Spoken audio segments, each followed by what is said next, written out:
Boa noite a todos, irmãs e irmãs. Que a paz do nosso Mestre Jesus possa nos abençoar em mais essa noite de reflexões. Antes de passarmos para a nossa palestra, alguns recados importantes. Ainda sobre o segundo encontro espírita de Pouso Alegre, informamos que a prestação de contas está no nosso quadro mural, que fica logo ali tem realmente a prestação de contas, com todas as entradas financeiras, todas as financeiras e tem o apoio que sempre do da entidade doado, os valores.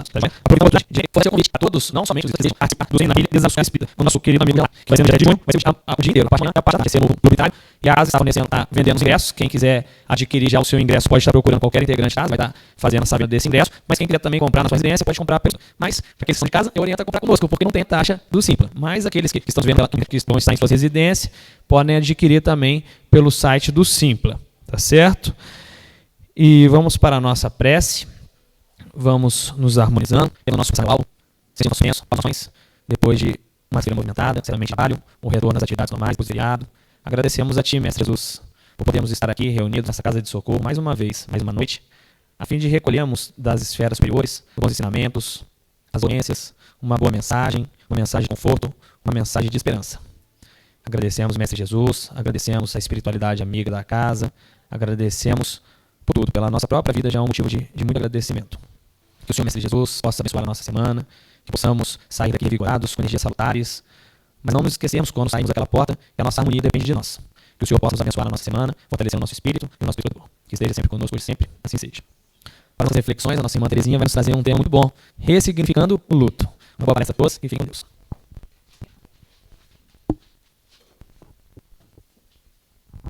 Boa noite a todos, sejam bem-vindos à nossa casa.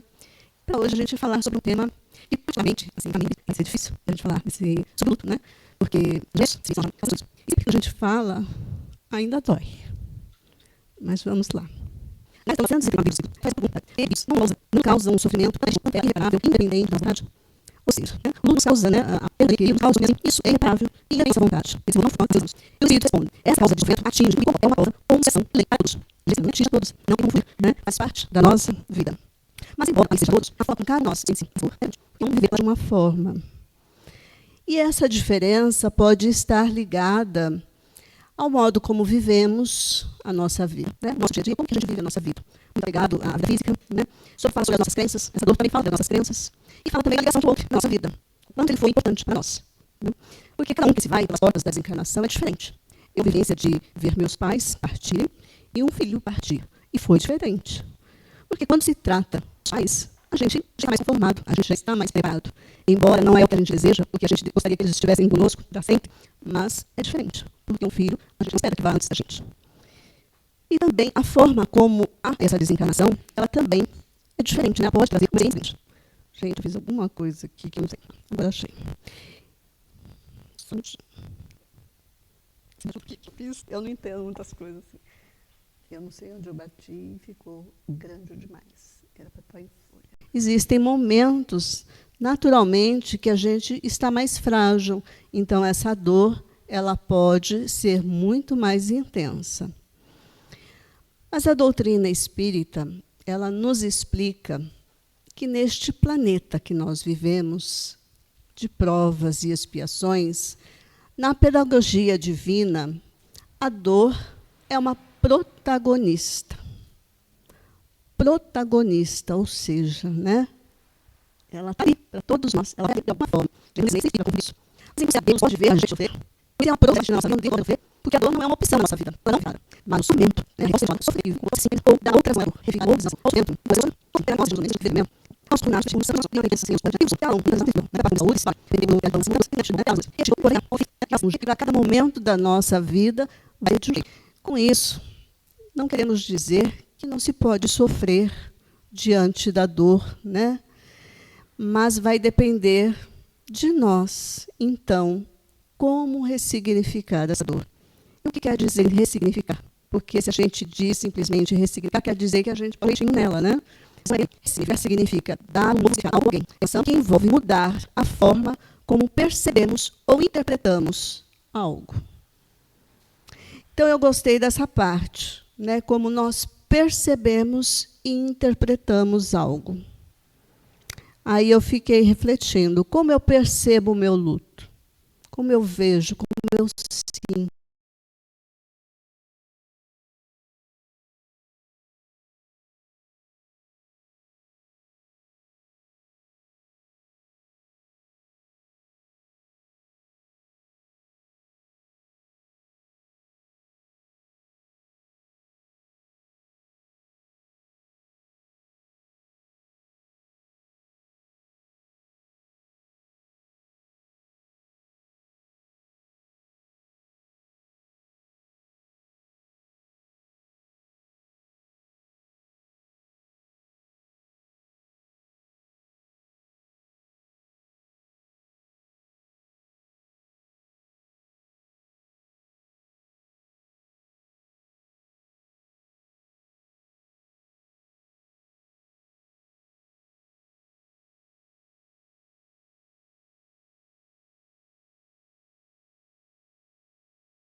O luto na minha vida. Qual é o significado que esse luto tem na minha vida?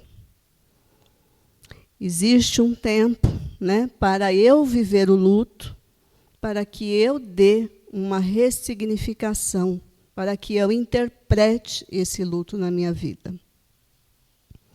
E cada um vai ter o seu tempo, pois cada um vai conseguir, né, dar um novo curso à sua história no seu tempo. Não existe uma regra. Tem pessoas que conseguem caminhar, dar sequência à sua vida depois de um tempo significativo. Outros podem viver décadas sofrendo, ressentindo, sentindo revolta sobre esse luto, né? Num profundo estado de melancolia. E é exatamente esse ressentimento que nos prende à dor por muito mais tempo. Vamos vivendo o ressentir e o ressentir que não acaba nunca. Mas como nós dizemos que a dor faz parte da pedagogia divina, nada é para sempre. Tem uma finalidade. Até a dor do luto tem uma finalidade, que é a de nos fazer crescer diante das ocorrências da nossa existência. E isso pode parecer até cruel, fazer a gente crescer. Mas somente grandes dores e grandes sofrimentos que terão a chance, muitas vezes, de nos transformar. Às vezes, a gente está tão apegado à vida material, tão apegado às situações corriqueiras da vida, e a gente não percebe que nós não somos somente seres materiais.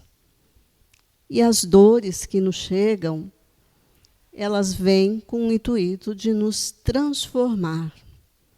Os grandes filósofos da antiguidade já falavam que o sofrimento, quando bem vivido, nos traz, sim, grandes lições. Um sofrimento bem vivido. Mas o que será um sofrimento bem vivido? São sofrimentos que nós enfrentamos com coragem e resignação. Porque é essa, né, a maior vamos ver, explicação que o Evangelho nos traz, né? Viver com coragem e resignação. Nós vamos encontrar em Jesus essa coragem e resignação. E para que a gente possa viver esse sofrimento com coragem e resignação, devemos sempre enfrentar a nossa dor como cristãos. Porque o Cristo nos ensinou, né? E o Evangelho de Jesus, ele está recheado de ensinamentos para nós, para que nós busquemos nos seus ensinamentos a força e a coragem e a resignação de que nós precisamos. E a resignação que foi ensinada por Jesus nos oferece,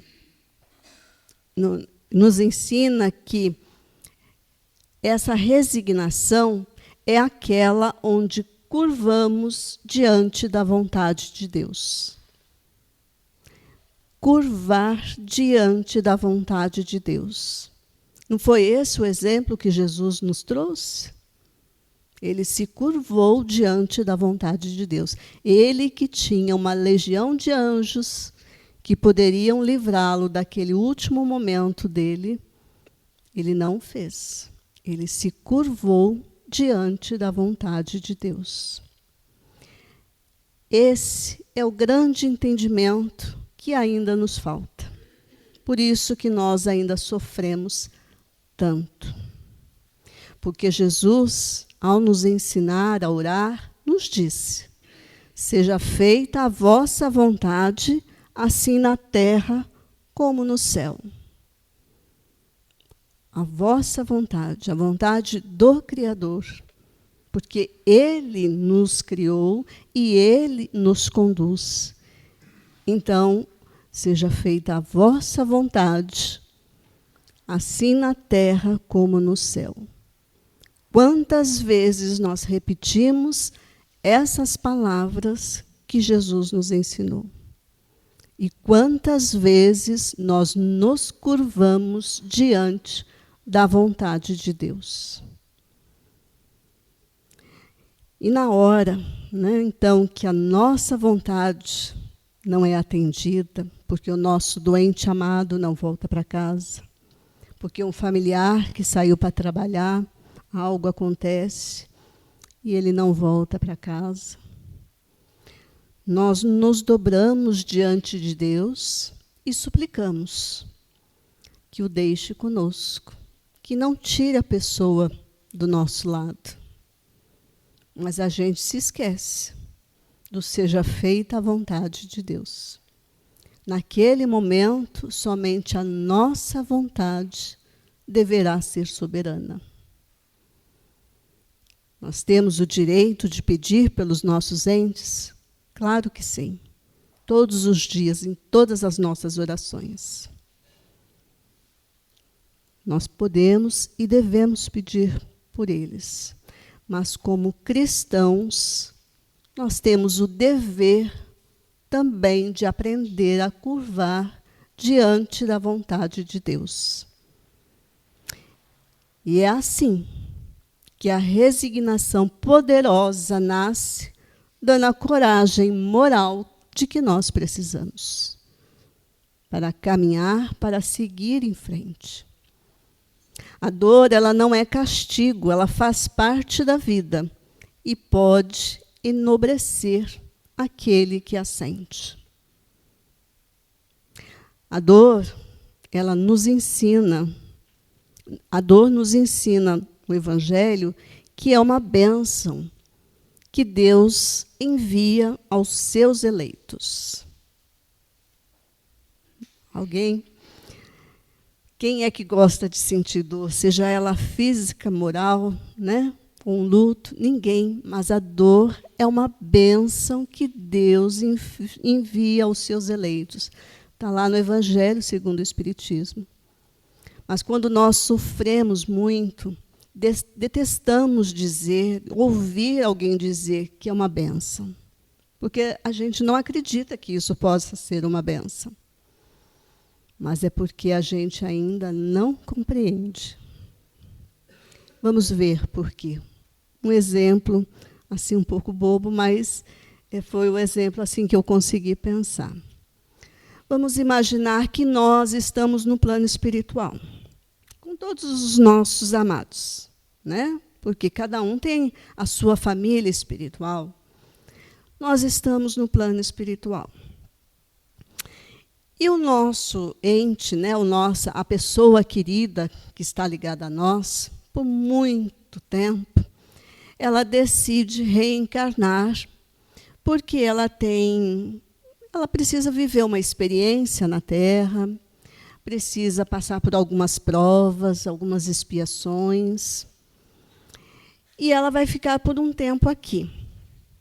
Então ela nos pede: vem caminhar comigo, vamos junto nessa empreitada. Você pode me ajudar a não sucumbir nessa nova encarnação? Vai ser fácil, mas preciso da sua ajuda. A doutrina espírita, ela nos ensina que nada ou quase nada nos é imposto, porque tem as suas exceções. Que nós, a doutrina nos explica que nós somos empenhados de algumas possibilidades que acontecer na nossa encarnação. Por exemplo, essa a gente espera que os nossos pais partam antes de nós, ou que eles passem por problemas difíceis e precisem de nós para auxiliá-los. Que algum irmão também passa por dificuldades, ou que parta antes de nós. Que o marido, que uma esposa também precisa de nós nessa caminhada, ou que um filho também voltará antes de nós. Mas eles precisam de nós, pedem por nós.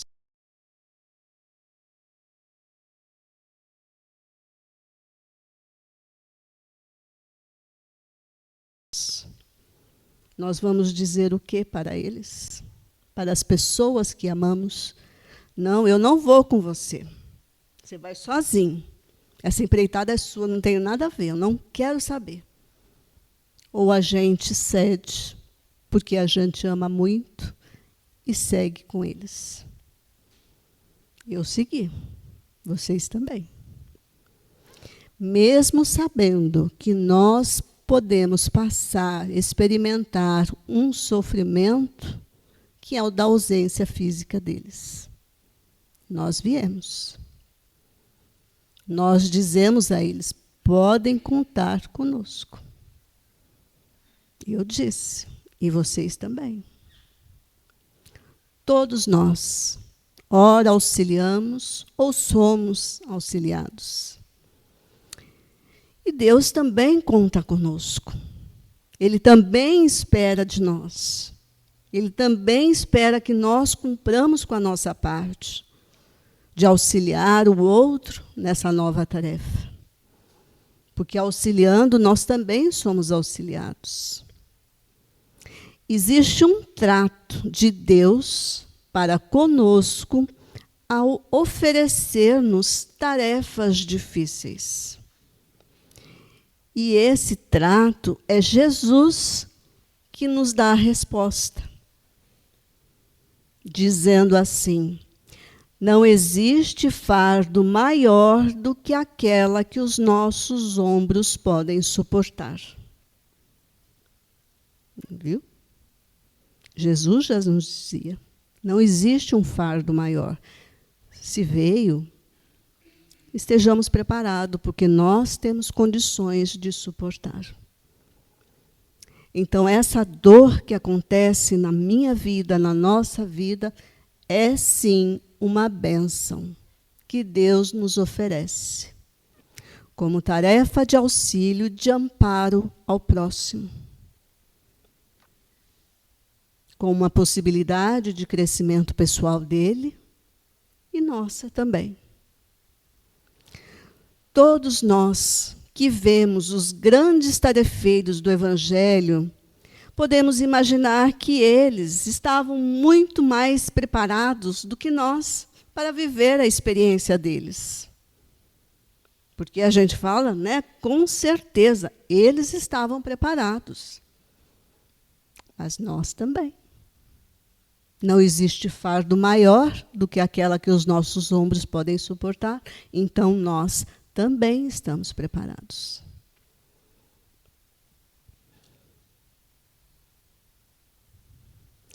Nós todos já temos condições de fazer muito mais por nós, pelo nosso próximo, para a humanidade, oferecendo a nossa parte. E Jesus veio pessoalmente nos ensinar que não existe fardo superior à nossa força. Somos muito mais fortes do que imaginamos. Para aqueles que ainda não passaram pela dor da separação, do luto, de uma pessoa amada, vão se preparando, vão se educando, porque ela vai acontecer. Porque ela é uma bênção, porque ela é agente de progresso. E é através da dor que todos nós vamos nos aprimorando no nosso proceder nesta grande escola que é a Terra.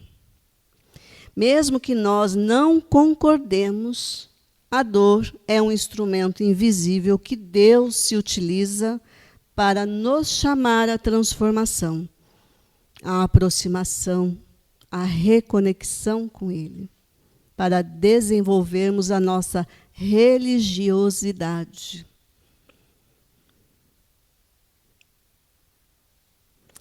Essa é uma reflexão sobre a dor.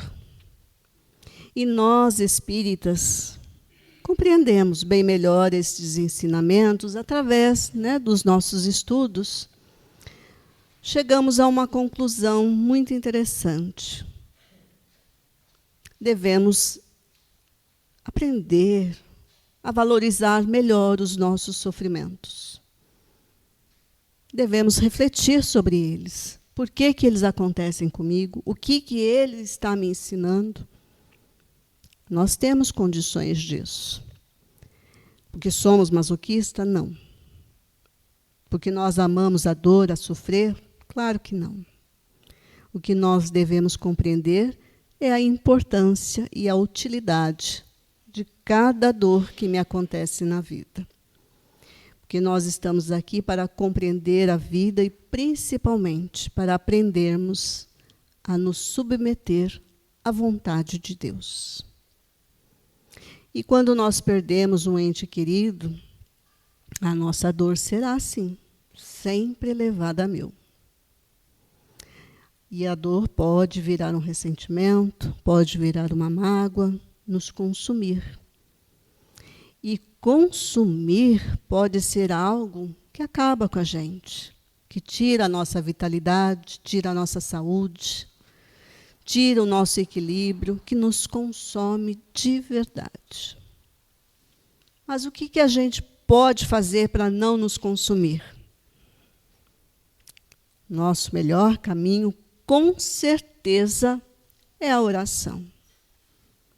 Santo Agostinho, ele dizia que quando um homem se eleva em oração, Deus se inclina em misericórdia.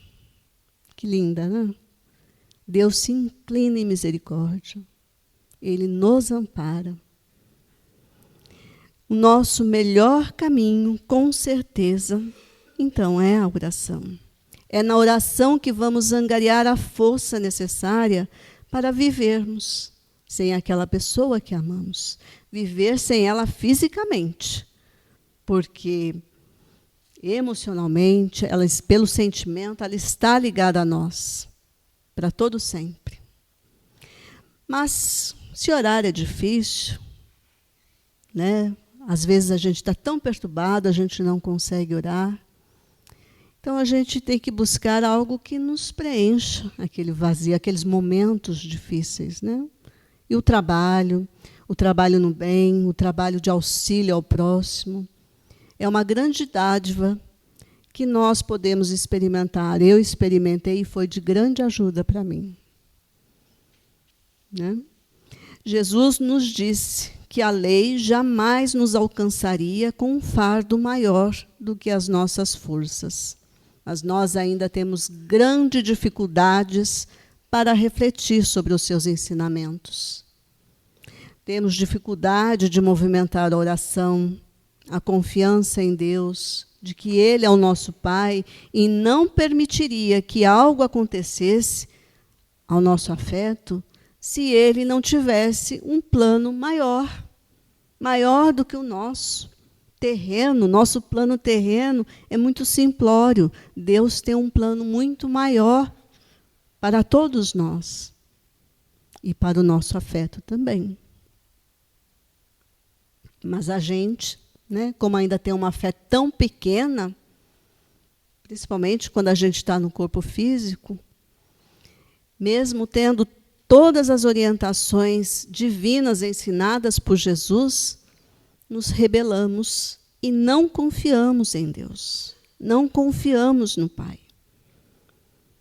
Na última hora, que é quando já estamos aqui nessa caminhada com eles, não aceitamos carregar a nossa cruz. Entramos num estado de sofrimento, desistimos de tudo. Desistimos até daquelas outras pessoas que estão conosco, ao nosso lado, caminhando conosco.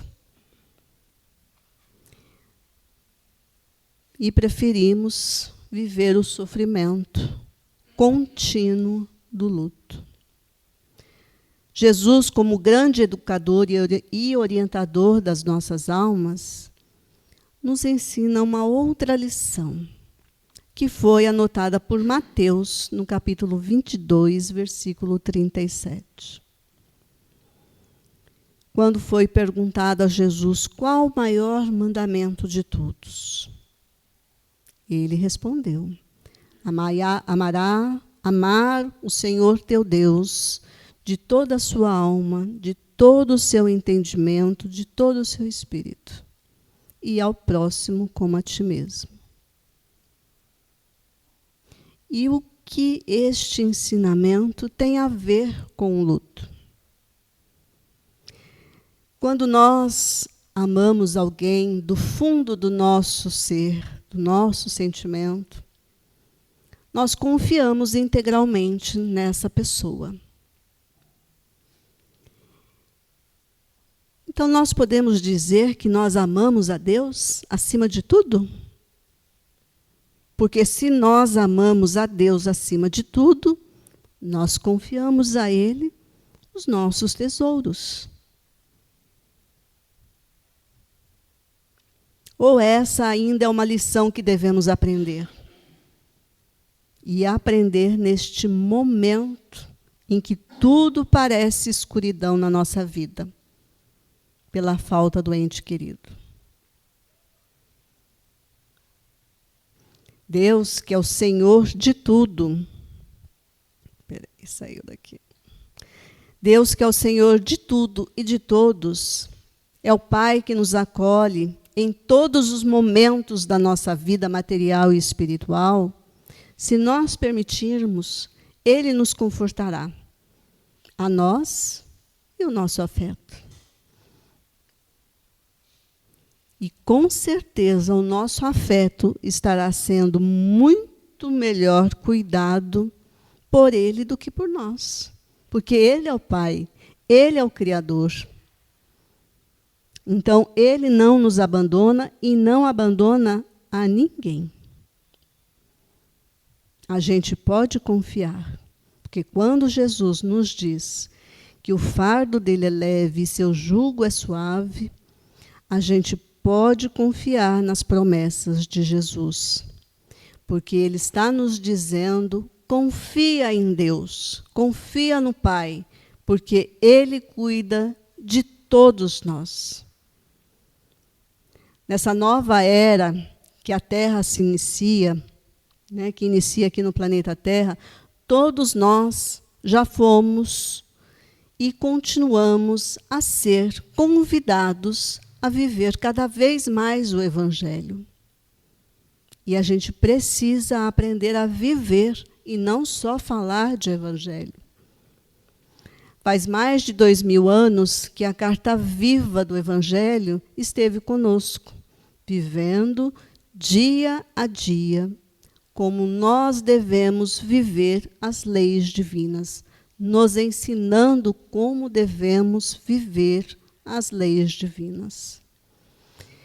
Cabe a nós agora viver com mais confiança essas leis. Eu trouxe uma mensagem para nós, muito pequena. É o final de um texto do livro Limiar do Espírito, No Limiar do Espírito, de Valdo Franco, pelo Espírito Joana de Ângeles, que ela nos fala uma coisinha que eu achei muito interessante sobre a perda de ente querido. Ela diz assim: não é perda, antes é ganho, quando se translada de uma para outra vibração um ser querido. Veja só, para ele não é perda, é ganho.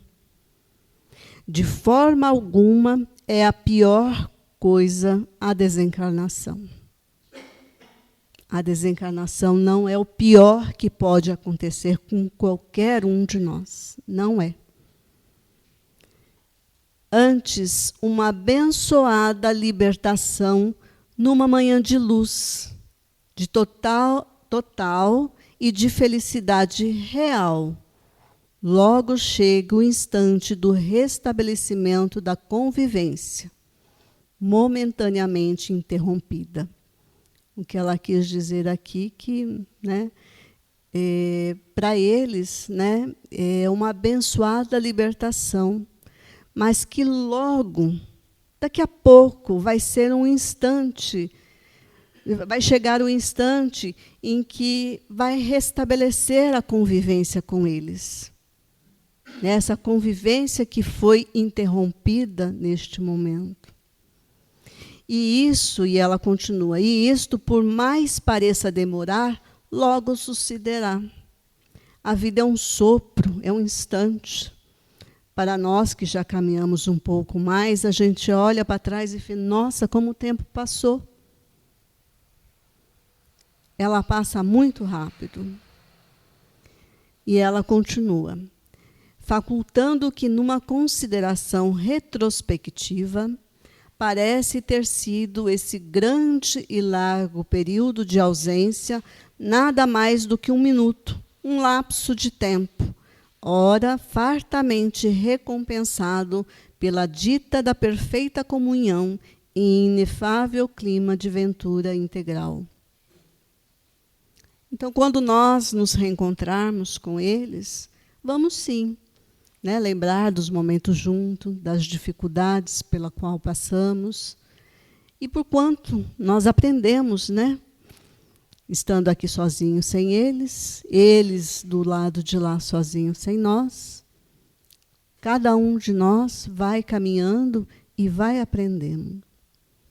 Então, cumpramos a nossa parte, continuando a nossa caminhada aqui na Terra, com coragem e determinação, porque logo mais tudo passará. E Chico já nos disse isso, tudo passa, né? Virgem Maria que disse para o Chico, né? Tudo passa. E isso também vai passar. É essa a mensagem que eu trouxe para nós. Vamos ao nosso passe.